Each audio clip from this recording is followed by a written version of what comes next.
Hamba Allah ni kata apa? Aku tak ada buat apa. Aku macam ni lah hari-hari. Aku tak ada berlakon. Aku macam ni hari-hari. Kalau hang tengok aku tiap hari tiap malam, aku tak bangkit sembahyang malam. Aku dah tu. Memang aku tak rajin bangkit sembahyang malam ni. Cuma dia kata tak tahulah yang Nabi kata lagu tu aku masuk, aku pun tak tahu. I have no idea. Abdullah bin Amr berkata kalau macam tu tak apalah.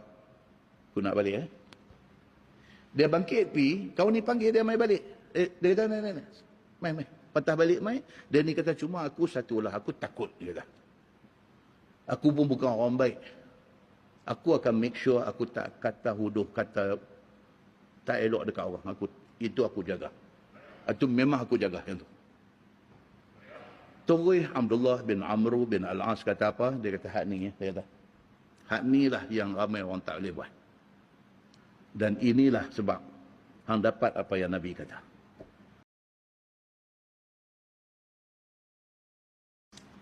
Cerita pasal hati yang baik.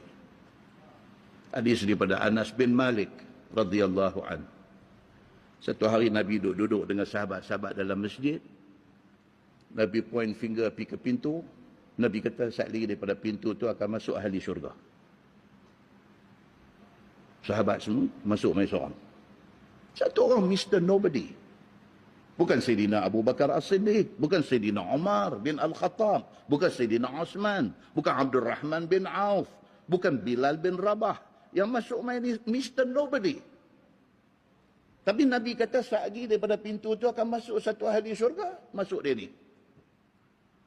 Dalam keadaan bekas ambil ayat semayang, duk menitik, tangan duk pegang, kasut. Esok mai dulu. Esok, Nabi kata lagi, Nabi kata, daripada pintu ni saat lagi akan masuk seorang ahli syurga. Dia juga masuk. Hari ketiga, Nabi kata lagi, daripada pintu ni saat lagi masuk satu orang. Yang dia ni akan jadi ahli syurga. Dia juga masuk. Muslimin dan muslimat yang dirahmati Allah sekalian. Bila jadi keadaan macam tu, sahabat Nabi Abdullah bin Amr radhiyallahu anhu, dia tak puas hati. Kok mana pun aku kena find out siapa dia ni, apa special dia. Kalau hari ni dia masuk, esok orang lain masuk, tak apa ni. 3 kali Nabi sebut, dia juga duk masuk. Tak dia duk tunggu balik pintu dengar Nabi sebut nak masuk. Cerita dia Abdullah bin Amr bin Al-As, dia kata aku kena find out apa dia cerita dengan dia ni. Habis hari ketiga Nabi kata, Syekh ni masuk juga, dia pergi dekat kau ni. Dia buat satu cerita tak betul. Dia kata, kawan, saya ada masalah dengan bapa saya. Saya bergaduh dengan dia, dan saya dah kata kat dia 3 hari saya tak balik rumah. Please, boleh tak saya pergi tumpang tidur rumah tuan 3 hari ni? Dia saja kata. Sebenarnya dia nak spying. Dia nak di spy, nak pergi tengok apa dia ni duk buat di rumah dia. Dia ni pun kata, okey, no problem, cuma rumah saya biasa-biasa, tak apa. Pergi. Tidur malam pertama, tak ada apa. Tidur malam kedua, macam tu juga. Tidur malam ketiga, dia kata silap orang ke? Maksud dia apa? Dia kata kawan ni tak ada bangkit kau nak sembahyang tahajud malam ke? Kau jenis pukul 4 bangkit nak baca Quran ke? Tak ada apa. Aku tidur, dia tidur, aku mengeroh, dia mengeroh, sama subuh. Cuma dia kata dia kalau dia terjaga, yang aku tahu dia jaga, aku dengar dia bertakbir. Dia kata.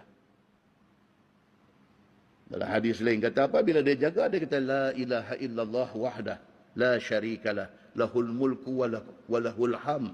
Wa huwa ala kulli syai'in qadir. Alhamdulillah wa subhanallah wa la ilaha illallah wallahu akbar wa la haula wa la quwwata illa billah. Kemudian dia kata Allahumma ghafirli, ya Allah ampunkan aku, dum tidur balik. Begitu Tak ada nak bangkit pergi ambil sembahyang, nak sembahyang sunat apa, tak ada. Hak tu ada. Kalau dia jaga, dia baca yang tu. Yang tu dalam hadis Sahih Bukhari bawa mai tu. Bila jaga malam, kita pun samalah. Bila jaga malam, cantiknya bangkit pergi pancong, ambil ayat semayang 2 rakaat. Dia main satu macam yang mangkang macam mana ke dia. Tak boleh nak bangkit pergi semayang ni. Dengan iblis, syaitan yang duk peluk sampai 16 orang yang duk peluk kita tak pergi bangkit. Misalannya, Pelepas yang ni. La ilaha illallah wahdahu la syarikalah lahul mulku wa lahul ham wa huwa ala kulli syai'in qadir.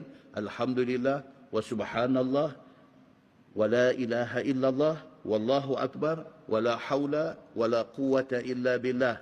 Lepas tu doa, ya Allah ampunkanlah dosa aku. Tidak boleh. Dalam hadis Bukhari dia kata apa?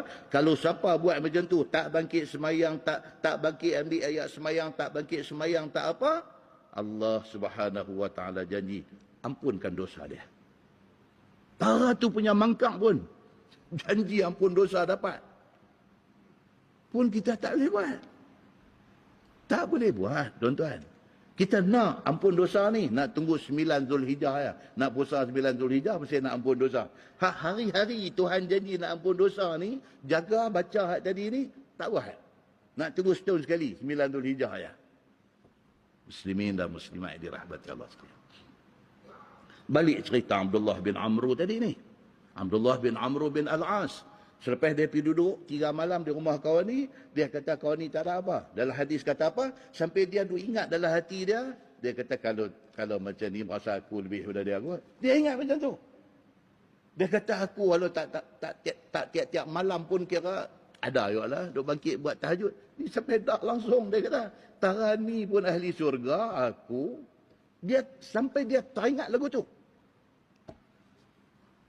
Cuma, kata Abdullah bin Amru bin Al-As, cuma dia kata apa? Ghaira anni lam asma'hu yaqul illa khaira. Cuma satu yang aku notice. Apa dia? 3 hari, 3 malam, aku duduk rumah dia, aku tak pernah dengar dia cakap uduh. Dia cakap tak elok kat orang. Yang tu aku notice. Orang ni tuan-tuan, kalau kita nak kenal betul-betul dia siapa, pergi musafir dengan dia. Jumpa saat-saat masjid ni tak kenal. Pergi musafir dengan dia. Pergi umrah dengan dia 12 hari, kita kenal dia.